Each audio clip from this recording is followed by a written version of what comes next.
كلمة ختامية، لو عجبك الأغنية شك فيا عشان هي كورة الفكرة في راسي قد تكون وهمية.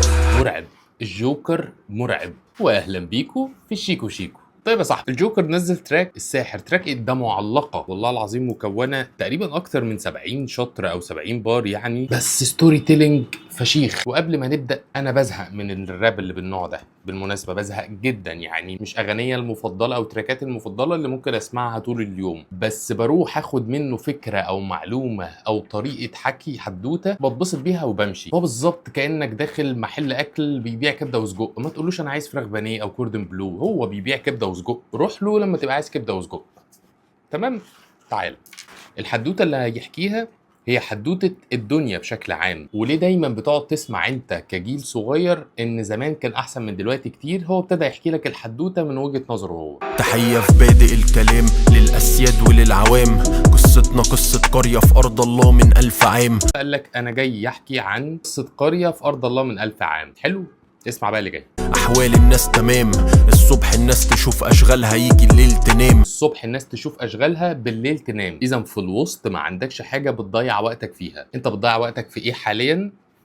هتبتدي تفهم، وده اللي هيشرحه الجوكر. الجمعة الناس تزور الناس عشان باقي الأسبوع، بين زراعة بين حراسة بين تجارة بين دراسة. الجملة دي بالنسبة لي أنا مهمة. زيارة الجمعة دي يا صاحبي أعتقد أنت ما عشتهاش، لأن أنا ما بقتش أشوفها الفترة دي ولا بسمع حد بيقول أنا رايح لعيلتي يوم الجمعة. كان كل جمعة لازم نتلم في بيت حد من العيلة، يا بيت خالتك يا بيت عمك، أيا كان بقى مين اللي هيكسب الصراع، أبوك ولا أمك اللي هيودوكوا الجمعة دي. فكنت لازم تروح لحد من العيلتين، بس على الأقل العيلة كانت بتشوف بعض، العيلة كانت بتشوف بعض مرة في الأسبوع. ده اتقطع خالص. بس هل بقى اللي أنا عمال أحكيهولك ده واللي الجوكر عمال يحكيهولك بيقول لك إن زمان كان فشيخ قوي يعني كانوا ملايكه؟ الحقيقه انه لا برضه. طبعا ما بينهم في فروق بسيطة، دي الأرزاق ومش ملايكة، بينهم غيرة وفي كذب ونفاق. حلو، طبعا في بينهم فروق بسيطه، دي الارزاق اللي موزعها ربنا، واكيد عشان هم بشر فكان في بينهم غيره وفي كذب ونفاق. بس بقى بص دي الدنيا كانت ملمومة، في نفوس بتشيل وتفضى، مفيش نفوس مسمومة. لكن عموما الدنيا كانت ملمومه، وده اللي كان موجود وقتها فعلا. الدنيا كانت ملمومه، في نفوس بتشيل وتفضى في نفس الوقت على طول. حلو، طب ايه بقى اللي خلى القريه دي تتغير؟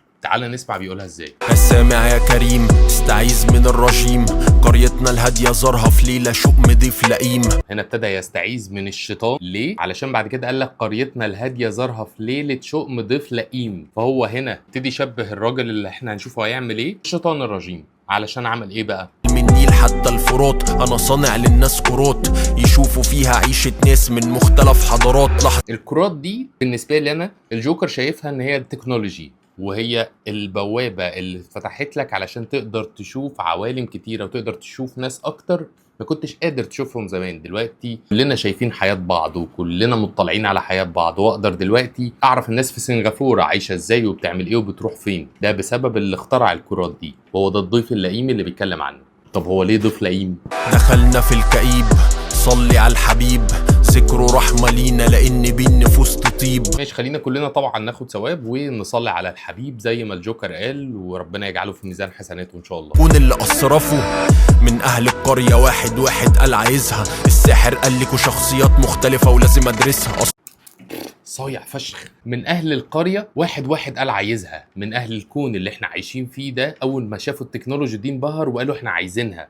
فرد عليهم الساحر ايه؟ قال لهم ليكوا شخصيات مختلفه ولازم ادرسها. مش انت يا صاحبي بتبقى قاعد وبتشوف ان الحاجات اللي انت بتفكر فيها بقت بتظهر؟ هو ده اللي هو بيقوله لك، انه التكنولوجي دلوقتي بقت معموله علشان هي تاخد انسايتس منك لهدف هنفهمه بقى كمان سنتين 10 سنين. ادينا قاعدين انا وانت ونشوف التكنولوجيا دي هتودينا لحد فين. هو ده اللي بيقوله لك، ان الساحر قال لهم تمام والله هي موجوده، بس كل واحد لازم اعمل له التكنولوجيا المناسبه ليه عشان يعرف يبيعها لك صح. طب هو ايه الضرر اصلا بان انت ابتديت تمسك موبايل وبقيت مطلع عن العالم وبقيت بتشوف الانفلونسر ده والنجمه دي ايه بقى اللي ممكن يحصل لك؟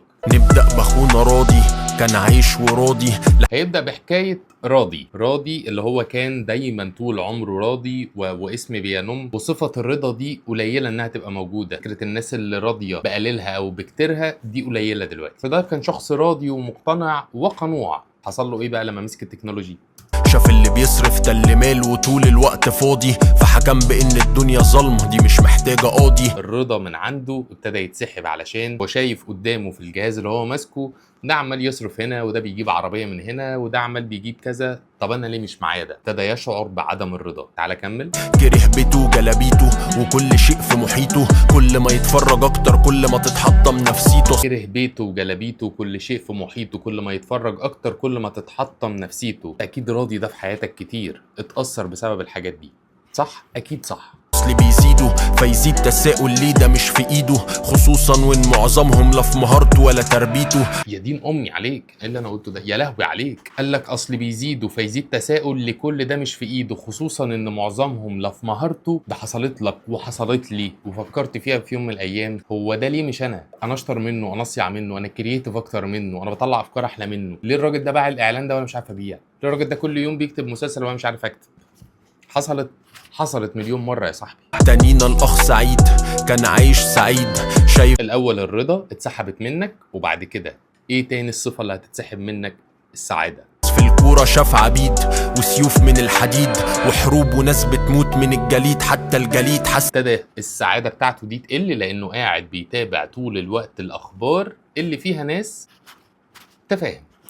الحل بقى في ايه؟ العمدة جت في باله فكرة بعت للساحر جاله، قالها له فقال له الساحر انه هيعملها له يومين. العمدة جت في باله فكرة بعت للساحر جاله، قالها له فقال للساحر انه هيعملها له. هنا في انترنال رايمز حلوه من الجوكر، قليل لما بيعملها بتبسط بيها، بس احنا اتفقنا احنا داخلين نشتري من الجوكر ستوري تيلينج بس، اتفقنا؟ مفيش بقى سكيلز لاب والتكنيك، كل ده مش موجود هنا ومش ده اللي هو بيبيعه. وفجأة اهل القرية بقوا اتنين، حزبين رأيين عالم ليه وشين.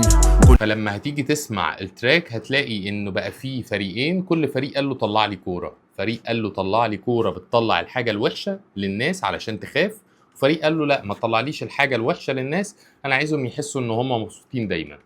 تمام؟ فانت بقيت بتتفرج على الحالتين، والحالتين مزيفين، كله مصدق اللي شايفه في كوره من الكورتين. طبعا انت في ناس بتقول لك اللي بيتقال على قناه كذا هو اللي صح، والناس بتقول لك لا ده اللي بيتقال على قناه كذا هو اللي صح، وفي الحقيقه هو كل واحد شايف الصح من وجهه نظره، محدش عارف الحقيقه فين.